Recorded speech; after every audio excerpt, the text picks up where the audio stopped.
I wasn't supposed to see her that day. It was just supposed to be another slow Saturday. I'd woken up late, made burnt toast, and wandered to the coffee shop near the corner because my apartment felt too small, too quiet. The place was half empty, the kind of cafe where sunlight falls unevenly across scratched wooden tables. I stood in line, scrolling aimlessly through my phone, when I heard her voice behind me. "Still get the caramel latte?" I turned. There she was, Claire. My stepmom. Well, ex-stepmom, technically. She and Dad split 3 years ago, but some habits stick, like calling her that in my head. Her hair was tied back loosely, a few strands falling around her face. She looked different, but not softer somehow. She was holding a thermos in one hand, her thumb tracing the edge absent-mindedly. "Yeah," I said, clearing my throat. "I guess I do." She smiled, small, familiar, and looked past me at the menu like she didn't already know it by heart. We ended up sitting together. Not planned, just natural. The cafe was quiet enough that the hum of the espresso machine filled the silences we didn't bother to cover. I caught myself folding the paper napkin on my lap over and over until the edges frayed. "So," she said eventually, stirring her drink without looking up, "how's school?" "Finished," I said. "Graduated in May." Her eyes flicked up to mine, surprised, almost proud, but she just nodded. "Congratulations." "I didn't know." I shrugged.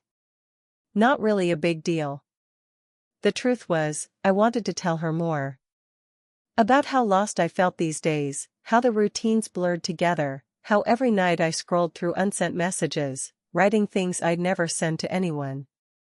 But the words stayed where they always did, stuck somewhere between my throat and my chest. She filled the silence instead. "I moved," she said. "Last winter. Just a few blocks away, actually." I glanced out the window, watching a couple cross the street holding hands. "Closer than before?" She nodded.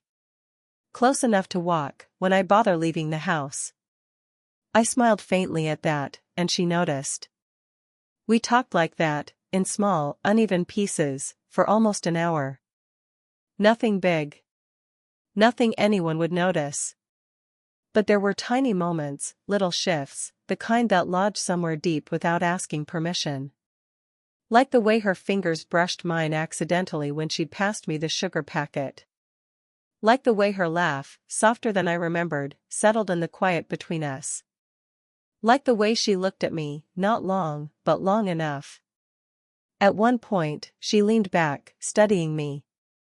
"You've grown up," she said quietly, almost to herself. I didn't know what to say to that, so I just nodded, tracing a circle on my cup with my fingertip. We left together. The late afternoon sun had already started dipping, casting longer shadows across the sidewalk. We walked in silence until the street split, her way, my way. "Same number?" I asked, mostly to fill the space. She nodded. "Yeah. Same." I hesitated before saying goodbye, watching her tuck a loose strand of hair behind her ear. Something about it felt heavier than it should have. That night, back in my apartment, I couldn't shake it. The way her voice lingered. The way her hand almost touched mine. The way she said I'd grown up. I set my phone on the table, stared at it for a while, then turned it face down. 2 minutes later, it buzzed. A message. From her. "Come by tomorrow. I want to talk." I read it twice. 3 times. My thumb hovered, but I didn't reply. Not yet. I didn't reply to her text that night. I read it 3, maybe 4 more times before putting the phone face down again. My apartment felt smaller than usual, like the walls were pressing in, like silence had weight. I told myself I wouldn't go. But the next afternoon, I found myself walking the few blocks to her new place.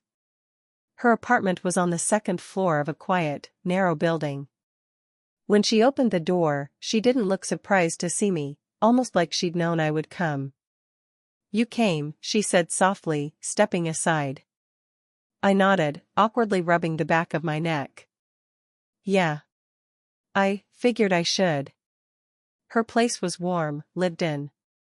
A soft throw draped over the couch, a stack of books on the coffee table, a faint hint of vanilla in the air. It felt different from Dad's house. Different from before. "Tea?" she asked, already heading toward the kitchen. I followed her, leaning against the doorframe while she filled the kettle. She moved slowly, deliberately, like someone who'd learned to live in quiet. We sat at the small kitchen table, steam curling from our cups. For a while, neither of us spoke. She traced the rim of her mug with one finger, and I folded the corner of a napkin without realizing it until it was nearly ripped. Finally, she broke the silence. "You know," she said, eyes on the cup, "when you were 16, you used to come by with your dad after school.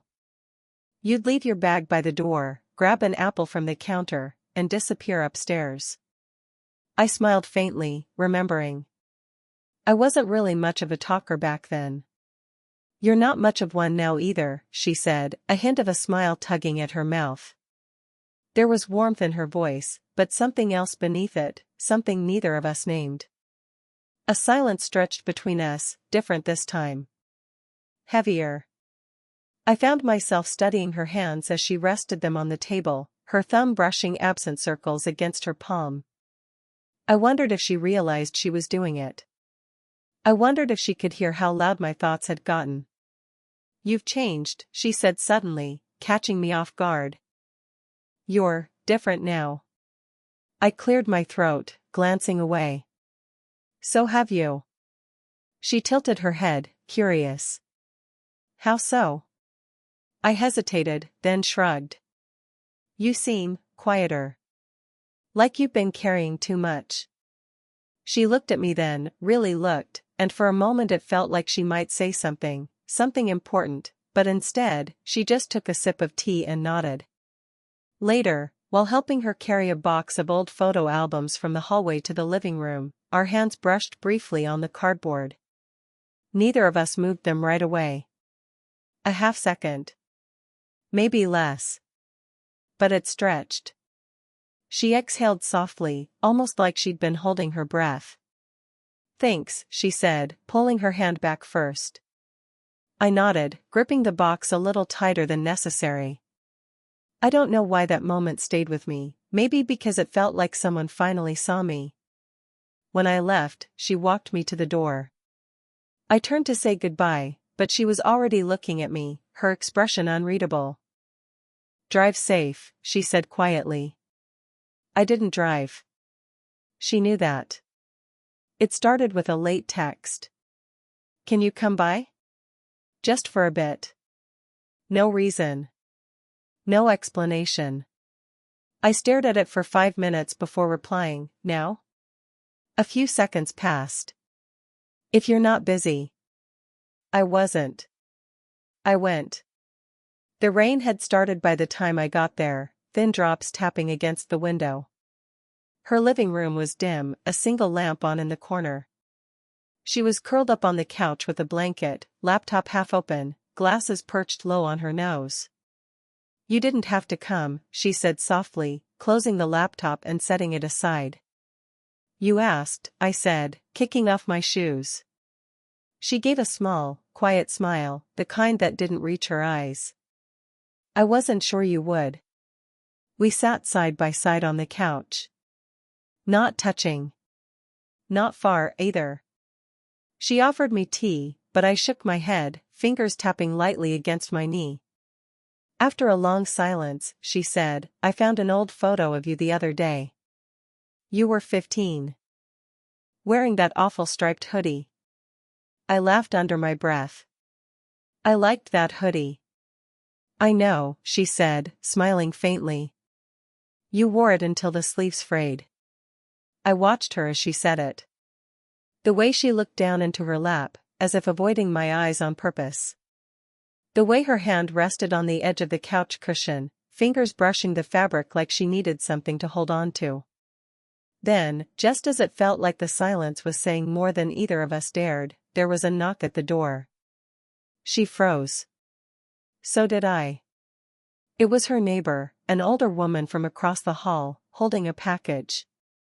They talked briefly at the door, casual and polite, but my chest felt tight the entire time, like I'd been pulled out of somewhere I wasn't supposed to be.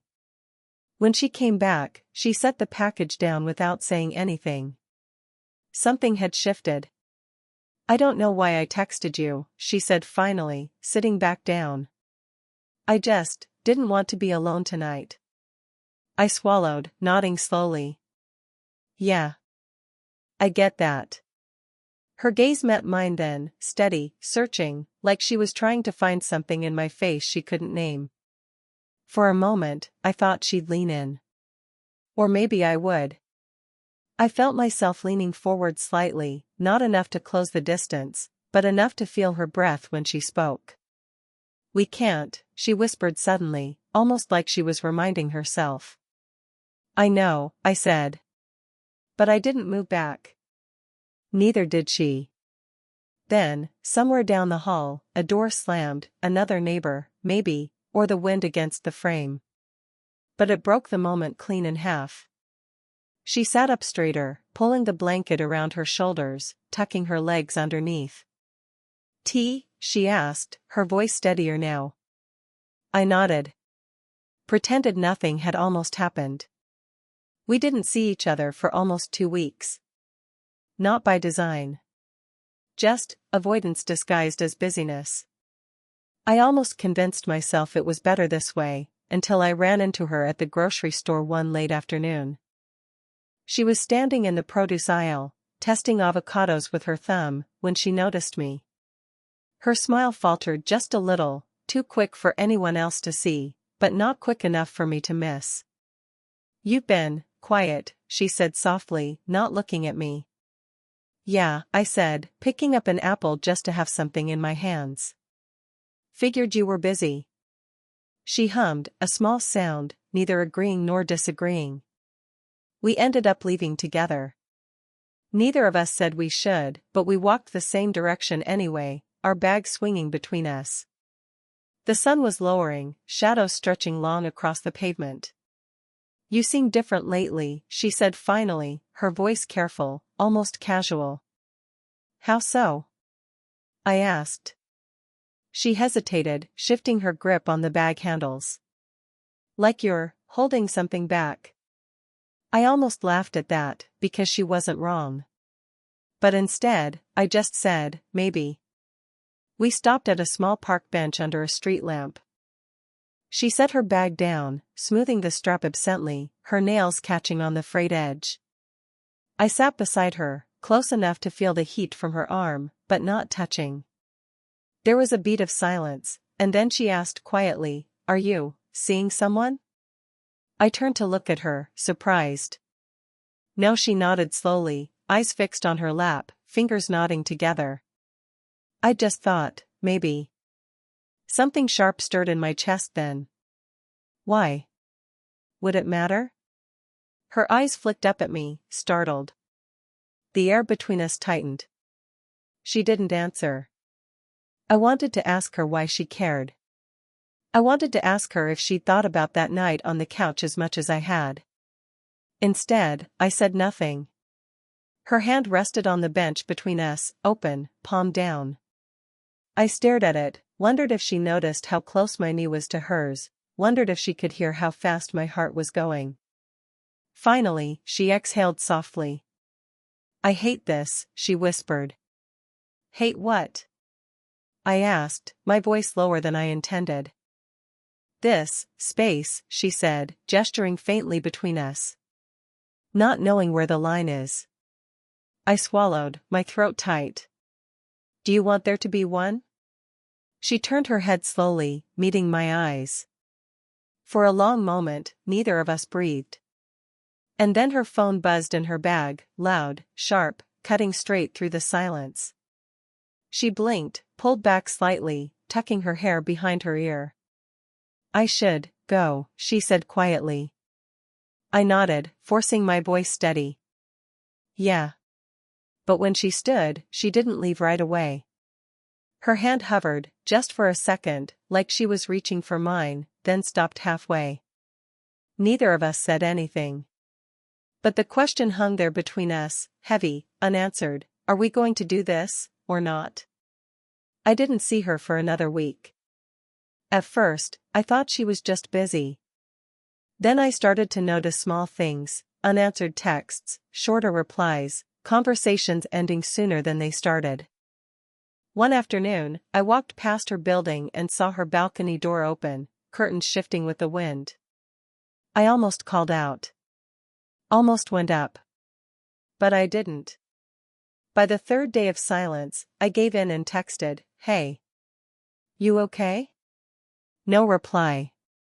That night, I found myself scrolling through old messages, short exchanges, late-night check-ins, tiny fragments of connection I'd been reading too much into. I told myself I wouldn't overthink it. But the thing about silence is, it doesn't stay neutral for long. 2 days later, I ran into her by accident.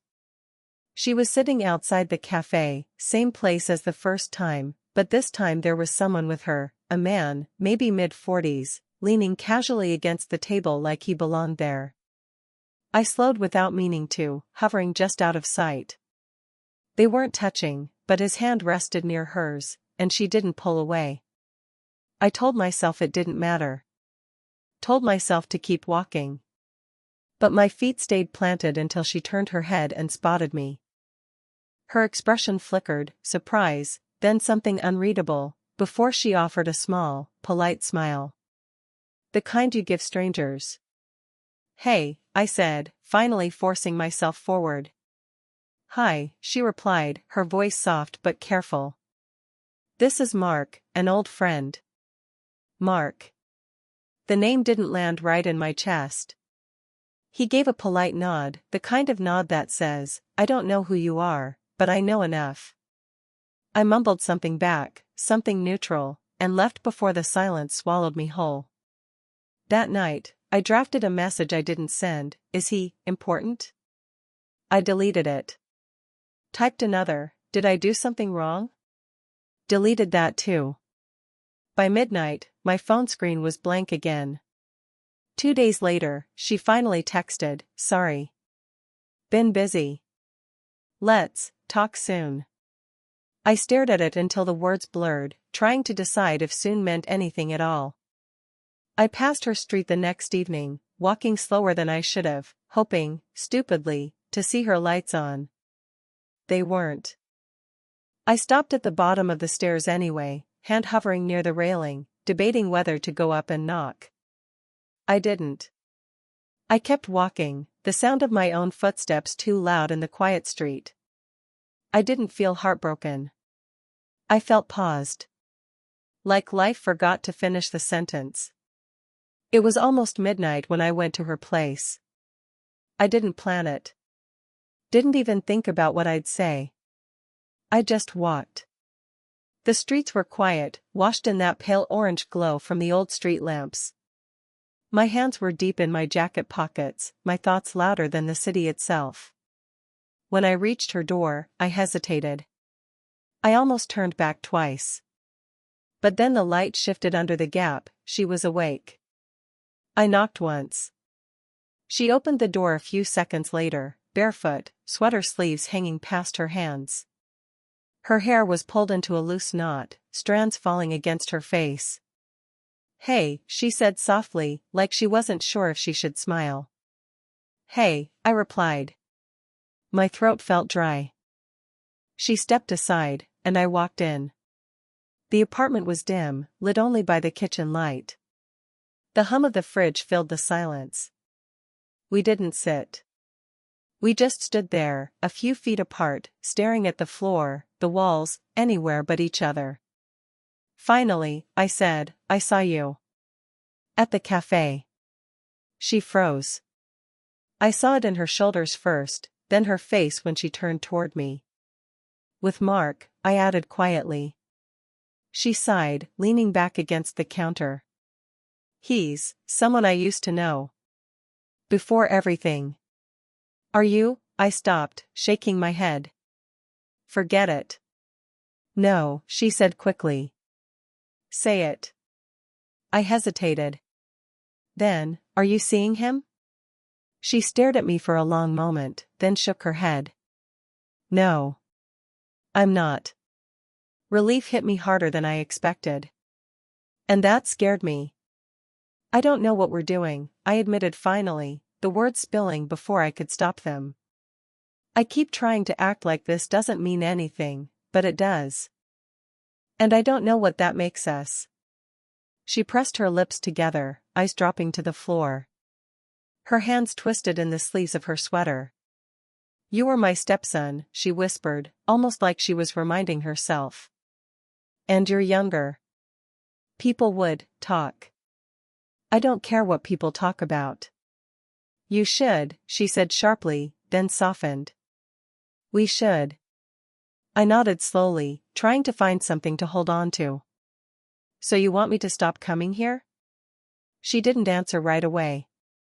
Her breath caught, just barely, and I watched her grip the edge of the counter like she needed it to steady herself.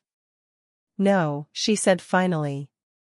The silence stretched again, thicker this time, pulling at both of us. I stepped closer. Not enough to touch, but enough to feel her presence in the space between. Her eyes lifted to mine, hesitant but steady. I'm scared, she admitted softly. Me too, I said.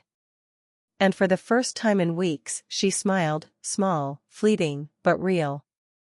Okay, she whispered. Okay, I echoed. It's strange how quickly the seasons change when you're not paying attention. By the time the air cooled and the leaves started scattering across the sidewalks, everything between us had shifted. Not suddenly. Not all at once. More like watching water carve its way through stone, slow, patient, inevitable. We stopped pretending to avoid each other. It wasn't a decision, not really. One evening, I brought her tea without asking, like I used to, and she didn't tell me to leave.